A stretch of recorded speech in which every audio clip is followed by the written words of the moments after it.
How do you forgive a parent? And is it even possible? Wow, that is such a heavy question, isn't it? And it's a deeply human one. If you're even asking this, it means you're already on some kind of healing path. So let's explore this together. Let's see what that path can actually look like. Okay, so the first and honestly the most important thing to get right off the bat is this. The short, real answer is, well, sometimes it's possible and sometimes it's just not. And I really want you to hear this. Whichever path is yours, it's normal. It is okay. There's no moral report card for this kind of journey. So, before we can even start to unpack what forgiveness is, we've actually got to clear away everything it's not. Society has piled so much heavy baggage onto this one little word, right? And it's just time to set that down. And this really reframes the whole thing. On the one side, you see all the common myths, that it's some moral duty, that it means you're excusing what happened, that you have to reconcile or that you have to forget. But the psychological truth is so different. It's an internal process. It's something that happens inside of you, for you. It's a personal choice you get to make for your own well-being. The whole point is about releasing your pain. Okay, so if it's not about them, what is it about for us? Let's take a look at what healthy forgiveness can actually feel like as this quiet internal shift. First off, it's about making a decision to stop carrying your parent inside of you like an active, open wound. It's about stopping that cycle of re-injury that happens over and over in our own minds and hearts. And there's a physical side of this too, a really real one.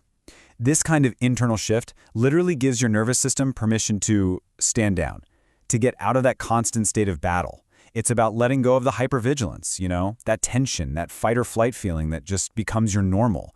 It's a really profound act of self-care. Ultimately, healthy forgiveness often boils down to this quiet internal declaration. It's not about pretending the past didn't happen. No way. It's about acknowledging the full truth of it. This happened. It was wrong. And then making a really powerful choice about your future. But I'm not going to let it define my life. Now, let's be real. There are some external things that can make this internal shift feel, more accessible. Forgiveness is definitely more likely when the parent takes some kind of responsibility, right? When they actually acknowledge the pain they caused without making a bunch of excuses. And when they show real, consistent change, not just empty words. But even with all that, it's still a long road. But what happens when that's just not the right path for you?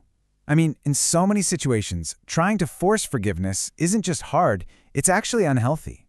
So let's talk about that. Let's validate the path where forgiveness isn't the goal at all. Look, when we're talking about things like abuse or systematic humiliation or deep emotional abandonment, the ground just isn't fertile for forgiveness. If the parent is constantly denying what happened or minimizing your pain or even blaming you for it, or if just being in contact with them keeps hurting you, then trying to pursue forgiveness can feel like you're betraying yourself. So if not forgiveness, then what? What are the healthier goals here? It's all about self-preservation and healing, and that can look like a lot of different things. It might be about establishing really firm, clear boundaries. It could be about achieving an internal separation where their version of reality doesn't get to control yours anymore. A huge part of it is grieving the parent you deserved but never had.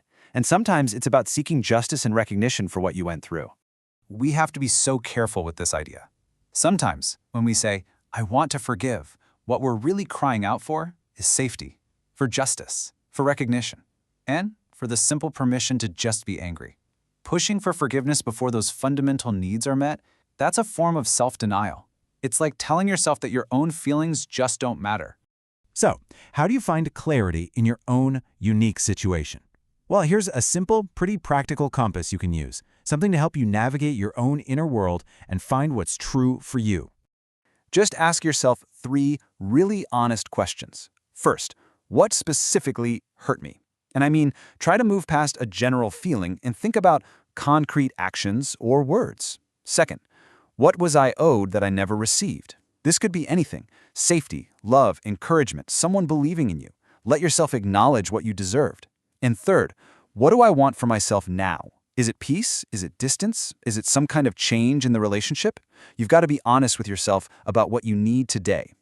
And this all brings us to the true destination of this journey. And, it might not be what you think it is. Those answers to those 3 questions, they hold all the wisdom you need. They're going to light up your path forward. Your truth, your feelings, your needs, that's your guide. You have to trust them. And this, right here, is probably the most important takeaway of all. The end goal of all this work is necessarily forgiveness. The real goal is your liberation. It's your peace. And whether that comes with forgiveness or without it, your own internal freedom, that is the true destination. So the question to leave you with isn't just, can I forgive? It's something bigger. It's, what is my path toward freedom? Because the answer to that question, that's what will lead you home to yourself.